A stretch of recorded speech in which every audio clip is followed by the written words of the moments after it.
السلام علیکم ورحمۃ اللہ وبرکاتہ مغفرتہ نحمدہ و نصلی علی رسول الکریم اما بعد فاعوذ باللہ کہتے وہ لوگ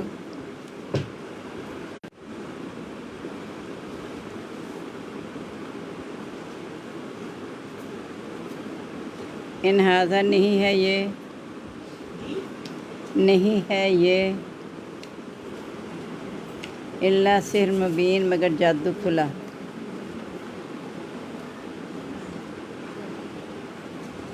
وقالوا اور انہوں نے کہا لولا کیوں نہیں انزلہ اتارا گیا علیہ اس پر ملک فرشتہ۔ ولو انزلنا اور اگر ہم اتارتے ملکن فرشتہ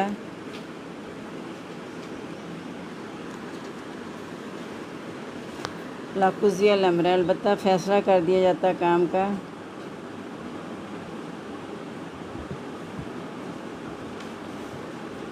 ثم لا ینظرون پھر نہ وہ مہلت دیے جائیں گے، پھر نہ وہ مہلت دیے جاتے۔ ولو جعلناہ اور اگر ہم بناتے اس کو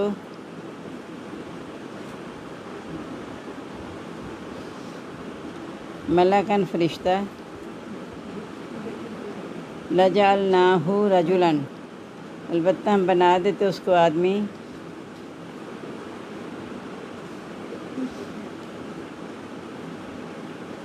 وللبسنا اور ہم شبے میں ڈال دیتے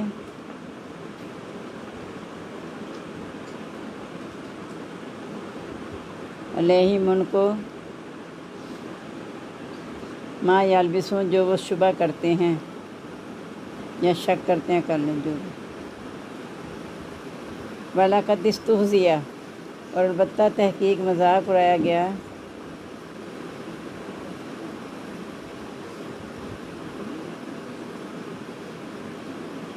برسل کئی رسولوں کا من قبل کا آپ سے پہلے فحاق بالذین پس گھیر لیا ان لوگوں کو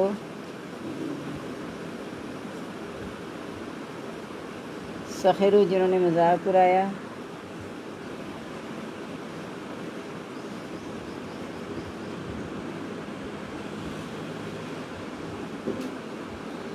منہم ان میں سے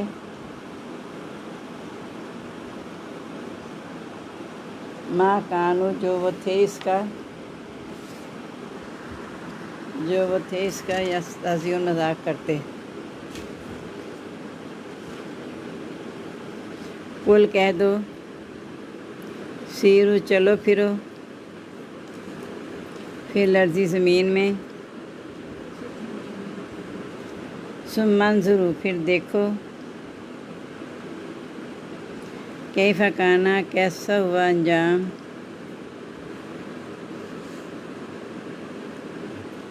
مکذبین جھٹلانے والوں کا۔ قل کہہ دو لمن کس کے لیے ہے ما فی السماواتی جو آسمانوں میں والارض زمین میں ہے۔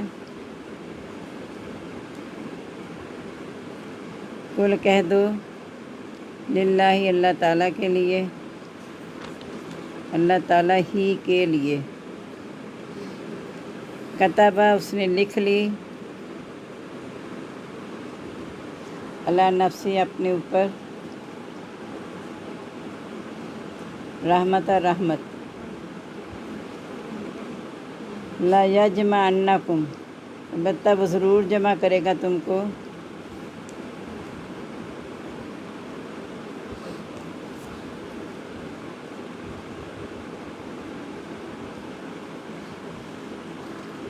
الی یوم القیامت دن قیامت کے لا ریب فیہ نہیں کوئی شک اس میں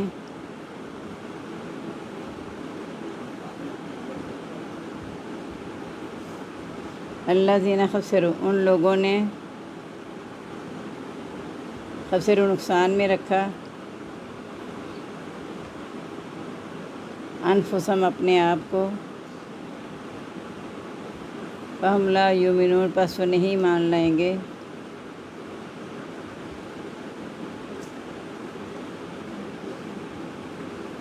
واللہ اور اسی کے لیے ہے ما سکانہ جو ٹھہرا ہوا ہے، فی اللیل والنہار رات اور دن میں، وَهُوَ السَّمِيعُ الْعَلِيمُ اور وہ سننے والا جاننے والا ہے۔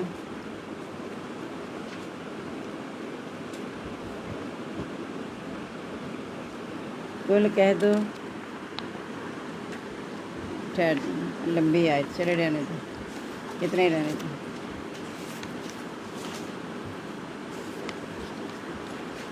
اب یہ کہتے تھے، مشرکین اعتراض کرتے تھے کہ پہلی کتابیں لکھی صورت میں تھی تو یہ قرآن اس طرح کیوں نہیں ہے؟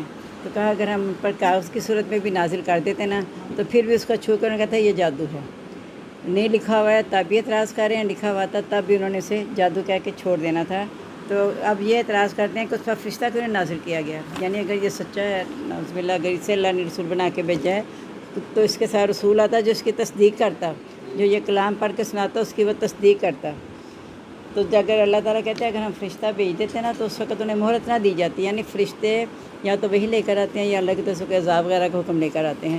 تو یہ جلدی میں چاہ رہے ہیں کہ فرشتہ کیوں نہیں آتا، فرشتہ آتا تو ان کا فیصلہ ہو جاتا، پھر انہیں مہلت نہ دی جاتی، اور اگر ہم اسے فرشتہ بناتے تو آدمی کی صورت میں بناتے اور شبے میں رہ جاتے، یعنی فرشتہ بھی آتا تو انسانی صورت میں آتا۔ حضرت جبرائیل علیہ السلام آئے تھے نا جب دین سکھانے کے لیے، تو صحابہ کہتے ہیں ہم نے دیکھا ایک سفید لباس میں ملبوس آدمی اور بال بھی نہیں بکھرے ہوئے، اور ایسا آیا ایسا لگتا دور دراز جگہ سے، چونکہ ہم نہیں اسے جانتے تھے۔ تو اس طرح فرشتہ انسانی صورت میں آتا ہے، اور عموماً کہتے ہیں ابی بن کعب کی صورت میں غالباً آتے تھے۔ ابی بن کعب کیا ہے کہ ان کی صورت میں آتا تھا فرشتہ، تو وہ کہتے ہیں ہم پھر بھی تمہیں شبے میں ڈال دیتے، تمہیں پتہ نہیں لگتا فرشتہ ہے کہ یہ انسان ہے۔ اور اگر اللہ نبی صلی اللہ علیہ وسلم کو تسلی کے لیے کہا جا رہا ہے کہ آپ ان کی باتوں کی پرواہ نہ کریں، آپ سے پہلے بہت سے رسولوں کو انہوں نے مذاق اڑایا ہے، اور آخر کار جن کے مذاق اڑانے کی وجہ سے ان کو اللہ نے عذاب میں گھیر لیا۔ تم زمین پہ چل پھر کے دیکھ لو کہ جنہوں نے نبیوں کو جھٹلایا تھا ان کا کیا انجام ہوا۔ اب تم غور کر کے یہ دیکھو کہ کس کے لیے آسمان اور زمین، یعنی آسمان زمین کا اختیار اللہ کے پاس ہے، وہی اس کا مالک ہے، وہ جب چاہے اپنی رحمتیں بھیجتے، جب چاہے عذاب دے دے۔ رحمتیں بھیجتا ہے وہ بھی آزمائش ہوتی ہے، عذاب بھیجتا ہے وہ بھی آزمائش ہوتی ہے، کیونکہ اگر رحمت بھیجتا ہے تو ہم شکر ادا کریں گے تو اللہ تعالیٰ مزید دیں گے، اور اگر وہ عذاب آتا ہے اور ہم ناشکری پہ اتر آتے ہیں تو پھر اللہ تعالیٰ اور بھی عذاب میں ڈھیل دیے چلے جاتے ہیں۔ تو اللہ نے تو اپنے اوپر رحمت کو لازم کر لیا ہے، تمہیں قیامت کے دن وہ ضرور جمع کرے گا، جس میں کوئی شک نہیں۔ یعنی اللہ تو غفور الرحیم ہے، اس نے اپنے رحمان ہونے کے تقاضے کے تحت ہی انبیاء بھیجے، کتابیں بھیجی، اور آخری طور پہ جو نبی پاک صلی اللہ علیہ وسلم کو بھیجا ان کی شریعت کی بھی حفاظت کی، قرآن مجید کی بھی حفاظت کی۔ ان سب چیزوں کے اللہ نے اپنے ذمہ حفاظت لینا، یہ بھی اللہ کا بہت بڑا احسان ہے۔ تو اللہ تعالیٰ نے تو ہر ممکن کوشش کی ہے تم راہ راست پر آ جاؤ، لیکن جنہوں نے اپنے آپ کو نقصان میں رکھا وہ کبھی بھی ایمان نہیں لائیں گے۔ یعنی جو ایمان نہیں لاتا اپنا نقصان کرتا ہے، اس طرح جو نمازیں نہیں پڑھتا اپنا نقصان کرتا ہے، زکوٰۃ نہیں دیتا اپنا نقصان کرتا ہے، جو زکوٰۃ نہیں دیتے مال جمع کر کے سمجھتے ہیں بڑا امیر ہو گیا ہوں، یہی عمارت جو ان کی ہے، امیر عمارت تو الف میم عمارت کہہ رہی ہوں، یہی عمارت ان کے لیے توق بنا کے ان کی گردوں میں پہنایا جائے گا۔ پھر انہیں سمجھ آئے گی کہ سمجھتے تھے ہم جو مال جمع کر گئے بڑا اچھا تھا، انہیں پتہ چلا یہی مال تو ان کے لیے عذاب کا باعث بن گیا۔ تو جو لوگ آخرت پر ایمان نہیں نہ لیتے وہ اپنے آپ کو نقصان میں رکھتے ہیں۔ جن کا آخرت پر ایمان ہے، اللہ رسول پر ایمان ہے، وہ کبھی بھی نہ دنیا میں نقصان اٹھائیں گے نہ آخرت میں۔ ظاہری طور پہ اگر دنیا میں نقصان اٹھا بھی لیا تو دنیا آخرت کے مقابلے میں بہت کم ہے، جو ابدی زندگی ہے وہ زیادہ لمبی ہے، دیر پا ہے، بہتر بھی ہے۔ تو اگر یہاں وقتی طور پہ دنیا میں کوئی تکلیفیں آ بھی گئی ہیں، انبیاء پہ بھی آئی ہیں، لیکن آخر کار انجام جو ہے ان کا وہ اچھا ہوگا، جو کہ ابدی زندگی کا ہے، یہ عارضی زندگی ہے۔ اور اسے اللہ تعالیٰ فرما رہے ہیں کہ اسی کے لیے جو دن رات میں ٹھہرا ہوا ہے، یعنی جو تمہیں اللہ کی نعمتوں سے فائدہ اٹھا رہے ہو یہ اسی کے لیے ہے، ورنہ یہ ساری چیزیں اگر اللہ تعالیٰ جب چاہیے ساری ختم ہو کے رہ جائیں۔ یہ اللہ تعالیٰ کا ہے کہ انما امرہ اذا اراد شیئا ان یقول له کن فیکون، کہ جب وہ کن کہتا ہے تو ہو جاتا ہے۔ اس نے کہا ابھی تک آسمان زمین قائم ہے تو وہ قائم ہے، جس دن وہ کہہ دے گا ختم تو یہ سارے آسمان زمین پہاڑ یہ سب ایک ہو جائیں گے، چٹر میدان کچھ بھی اس میں نہیں رہے گا۔ اس سے مراد یہ ہے کہ تم دنیا میں سمجھ لو کہ تم بھی اللہ ہی کے اختیار میں ہو۔ اللہ تعالیٰ فرماتے ہیں زمین میں کوئی بھی جاندار نہیں مگر اسے پیشانی کے بالوں سے پکڑے ہوئے ہے، یعنی اللہ کی گرفت میں ہیں ہم۔ اللہ نے دنیا میں بھیج کے ہمیں عقل دے کے ذات تو چھوڑ دی ہے کہ جو جی چاہتے اختیار کر لو، یہ بھی ہے یہ بھی ہے، یہ تمہارے حق میں بہتر ہے، یہ برا ہے۔ اب تمہاری اپنی مرضی ہے کہ تم اچھی چیز کو اختیار کرتے ہو بری چیز کو۔ تو بہتر یہ ہے کہ ہم اچھی چیز کو اختیار کر کے، یعنی اسوہ حسنہ کو اختیار کر کے اپنی دنیا اور زندگی دونوں حسنہ بنا لیں۔ اللہ تعالیٰ ہمیں اس کی توفیق عطا فرما دے۔ 27واں پارہ دینا۔ اب 27واں پارہ دیکھ لیں، اس کی ہماری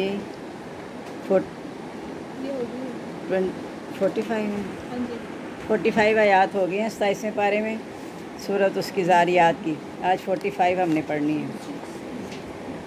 45 ہو گئی ہیں، 46 پڑھنی ہے۔ بسم اللہ الرحمن الرحیم۔ قوم نوح اور قوم نوح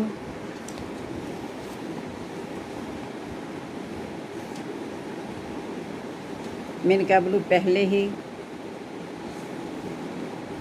انہم کانوا قوما فاسقین بے شک وہ تھی قوم نافرمان۔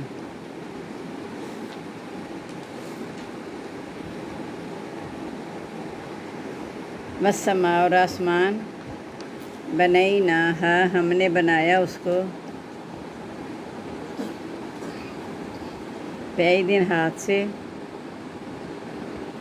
وإنا لموسعون اور بے شک ہم وسیع کرنے والے ہیں۔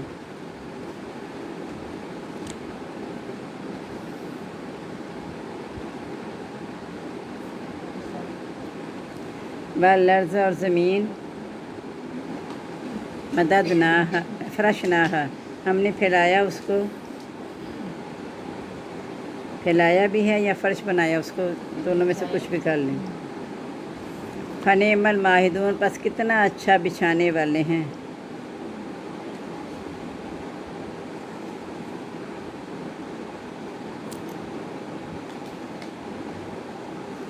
ومن کل شیء اور ہر چیز سے،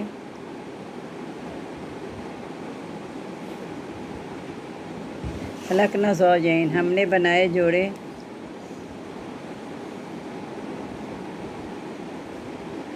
لعلکم تذکرون تاکہ تم نصیحت حاصل کرو۔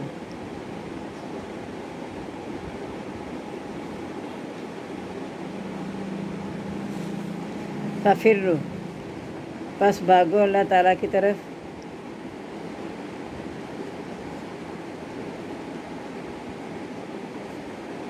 انی لکم بے شک میں تمہارے لیے،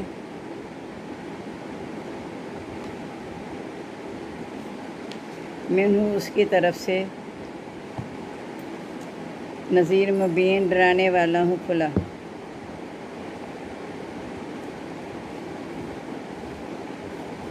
ولا تجعلوا نہ تم بناؤ، مع اللہ ساتھ اللہ تعالیٰ کے،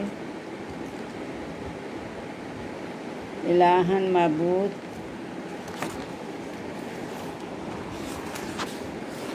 آخرا دوسرا، انی لکم بے شک تمہارے لیے،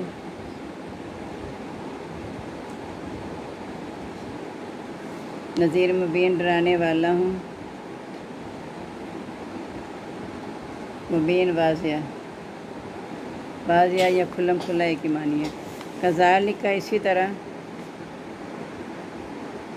ما ات الذین نہیں آتا تھا ان کے پاس،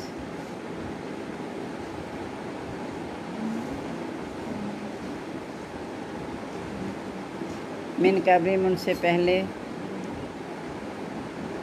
من رسول کوئی رسول، الا قالوا مگر انہوں نے کہا، ساحر و مجنون جادوگر یا دیوانہ ہے۔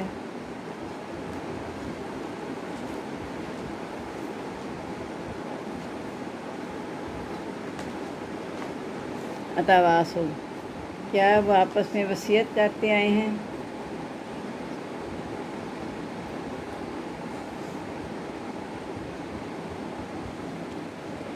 بھی اس کی، بل ہم قوم طاغون بلکہ وہ قوم سرکش ہے۔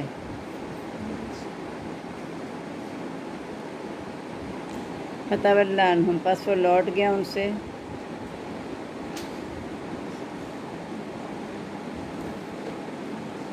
فما انت بملوم، پس نہیں آپ ملامت کیے جانے والے.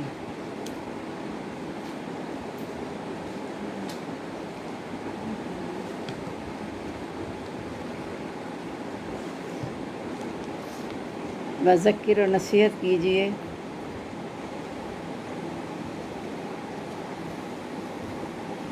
فإن الذکر، پس بے شک نصیحت.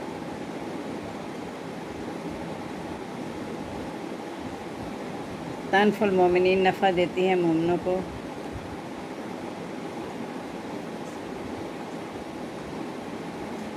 وما خلقت الجن والانس، اور نہیں میں نے پیدا کیا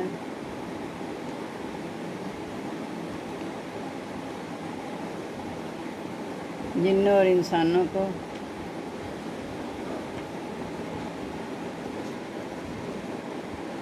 الا لیعبدون، مگر تاکہ وہ میری عبادت کریں.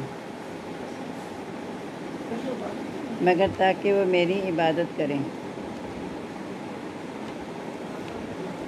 ما ارید، نہیں میں چاہتا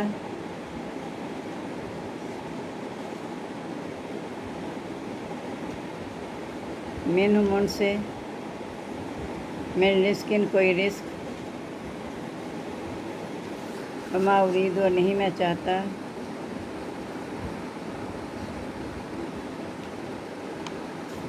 ان یطعمون، کہ وہ مجھے کھلائیں.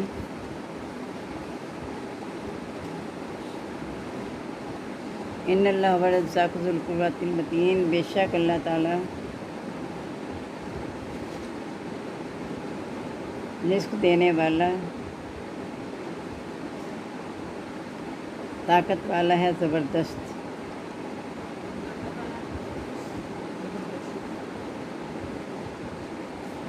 فإن للذین، پس بے شک ان لوگوں کے لیے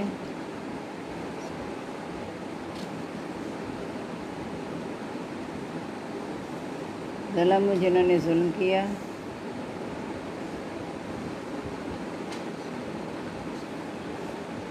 مثل ذنوب اصحابہم، گناہ اپنے ساتھیوں جیسے. جنہوں نے ظلم کیا گناہوں کے ساتھ، جنہوں نے ظلم کیا گناہوں کے ساتھ، گناہ اپنے ساتھیوں جیسے، گناہ اپنے ساتھیوں جیسے. فلا یستعجلون، پس نہ وہ جلدی مچائیں.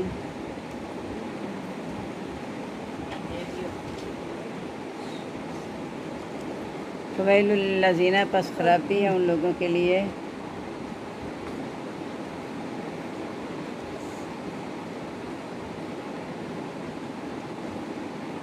کفر، جنہوں نے کفر کیا.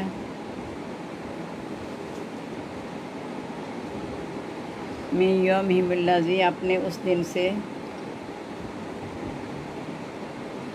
یوعدون، جس کا وہ وعدہ کیے جاتے ہیں.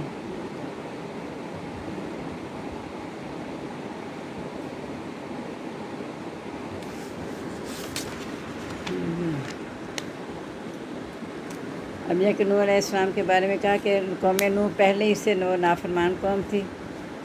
پھر اللہ تعالیٰ کہتے ہیں آسمان، یعنی مراد یہ ہے کہ اللہ تعالیٰ پہلی قوموں کا بھی حالات بتا کے ساتھ ہی کائنات کے بھی توجہ دلا دیتے ہیں کہ کائنات پہ غور کر کے دیکھو کہ آسمان کو کس نے بنایا ہے، کہ وہ ہم اس کو وسیع کرنے والے ہیں. آسمان کو بنا کے صرف یہ نہیں کہ تھوڑی محدود جگہ پہ، پوری کائنات کے اوپر آسمان ہے، ہم اسے وسعت دینے والے ہیں. اور زمین کو ہم نے فرش بنا دیا، کتنا اچھا ہم بچھانے والے ہیں. ماہدون گود کو کہتے ہیں، تو یعنی زمین جیسے اپنے اوپر سمیٹ لیتی ہے، جیسے ہم مطاف کو کہتے ہیں نا، جب ہم طواف کرنے جاتے ہیں مطاف اپنے اندر سب کو سمیٹ لیتا ہے.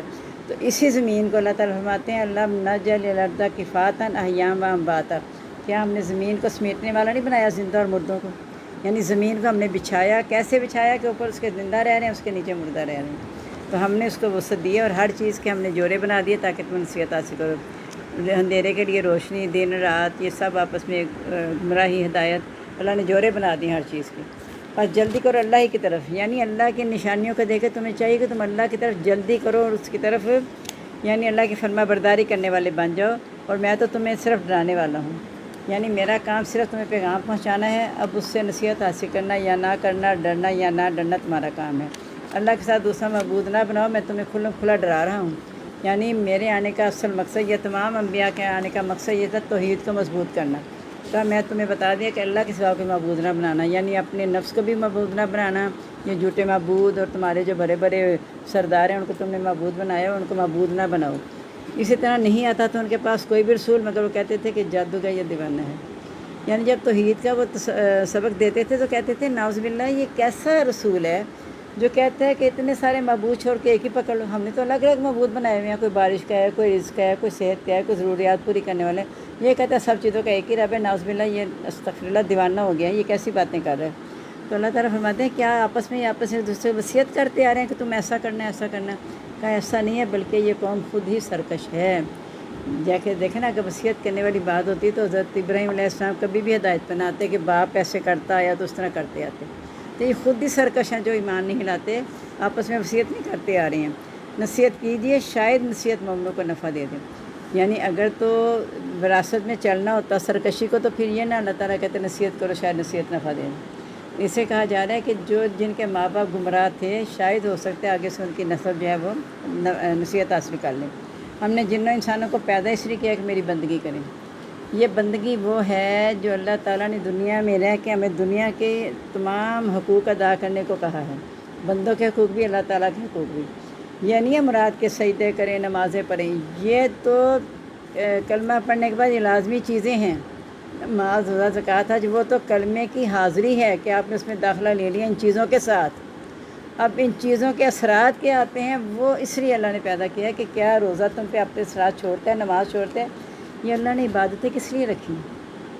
صرف اس لیے کہ ہمارا نفس جو ہے نا وہ سستی سے پاک ہو جائے، لالچ سے پاک ہو جائے، اس کے اندر کوئی کسی کے لیے کینہ، بغض، حسد نہ رہے۔ یہ ساری چیزیں اللہ نے اس لیے کی ہیں۔ اصل میں یہ جو عبادات ہیں یہ حقوق العباد کی رہنمائی کرنے والی ہیں، ہمیں حقوق العباد میں ادا کرنے میں آسانی پیدا کرتی ہیں کہ اگر ہم ان چیزوں کے پابند ہو جائیں۔ کہا نا واستعینوا بالصبر والصلاۃ، صبر اور نماز کا مدد مانگو۔ کیا مطلب ہے اس کا؟ یعنی جب تم ایسا کرو گے، نماز قائم کرو گے اور دین پر قائم رہو گے تو اللہ تعالیٰ تمہاری مدد کرے گا۔ اللہ نے کہہ دیا مدد مانگو اس کے ساتھ، تو ہم یہ نہیں کہا پیروں فقیروں سے جا کے مدد مانگو یا مزاروں میں جا کے مدد مانگو، صبر اور نماز کے ساتھ مدد مانگو۔ اور نہیں میں چاہتا تم سے کوئی بھی رزق، اور نہ میں یہ چاہتا ہوں کہ وہ مجھے کھلائیں۔ یعنی اللہ تعالیٰ کی طرف سے بھی ہے یہ بات کہ اللہ نے کہا نا کہ میں نے جن انسانوں کو پیدا نہیں کیا، تو ایک جگہ آتا ہے ہوا یتیم ولا یتم، وہ کھلاتا ہے، کھلایا نہیں جاتا۔ اس لیے اللہ تعالیٰ کہہ میں تم سے رزق کوئی نہیں مانگتا، نہ میں یہ چاہتا ہوں کہ مجھے کھلائیں۔ بے شک اللہ تعالیٰ تو خود رزاق ہے اور زبردست طاقت والا بھی ہے، جس کے لیے چاہے کشادہ کر دے، جس کے لیے چاہے تنگ کر دے۔ لیکن ان لوگوں کے لیے جنہوں نے ظلم کیا گناہوں کا، اپنے ساتھیوں جیسے گناہ کرنا، انہیں چاہیے کہ وہ جلدی نہ مچائیں۔ پہلی قوموں نے جیسے کہا تھا نا اپنے نبیوں سے کہ لے عذاب جس سے ہمیں دھمکی دیتا ہے، اب ہمیں زیادہ نصیحت نہ کر، تو کہا ہے انہیں چاہیے کہ وہ جلدی نہ مچائیں۔ بس خرابی ہے ان لوگوں کے لیے جنہوں نے کفر کیا اپنے اس دن سے جس کا وعدہ کی جاتی ہیں، یعنی جنہوں نے قیامت کو جھٹلایا ان کے لیے خرابی ہی خرابی ہے۔ اور جو قیامت کو جھٹلاتے ہیں وہی تو عذاب جلدی مانگتے ہیں، وہ ڈرتے نہیں، وہ کہتے ہیں آنا کوئی نہیں عذاب، ویسے کہتے چل لے عذاب جو تو کہتا ہے۔ ان کا مقصد یہ نہیں تھا کہ واقعی آ جائے گا، وہ کہتے تھے ایسے ہی غلط باتیں کر رہے ہیں تو لیا جس کی ہمیں دھمکی دے رہا ہے۔ دھمکی دینے سے کیا مراد ہے؟ یعنی تیری سے دھمکی ہے، حقیقت کوئی نہیں ہے اس میں۔ تو اللہ تعالیٰ فرما رہے ہیں کہ ان لوگوں کی خرابی ہے جو اس کے ساتھ ایمان نہیں لاتے آخرت کے ساتھ، کیونکہ جب اللہ پر ایمان اور آخرت پر ایمان پختہ ہو گیا تمہاری زندگی کامیاب ہو جائے گی۔ اگر اللہ پر ایمان ہے، آخرت پر یقین نہیں ہے تو ہمارے ایمان کبھی بھی صحیح نہیں ہو سکتے۔ تو اللہ تعالیٰ میں توفیق عطا فرما دے کہ ہمارا آخرت پر ایمان پختہ ہو جائے، تاکہ اللہ کے سامنے ہمیں شرمندہ نہ ہونا پڑے قیامت دن۔ آمین۔ السلام اللہ سبحانک اللہم و بحمدک نشہد لا الہ الا انت نستغفرک و نتوب الیک۔ اللہم آنس وحشتی فی قبری، اللہم ارحمنی بالقرآن العظیم واجعلہ لی اماما و نورا ہدی و رحمہ۔ اللہم ذکرنی منہ ما نسیت وعلمنی منہ ما جہلت وارزقنی تلاوتہ آناء اللیل و آناء النہار واجعلہ لی حجۃ یا رب العالمین۔ آمین۔ ہم سب کو دعا میں یاد رکھیے گا۔ السلام علیکم ورحمۃ اللہ وبرکاتہ۔ مغفرت۔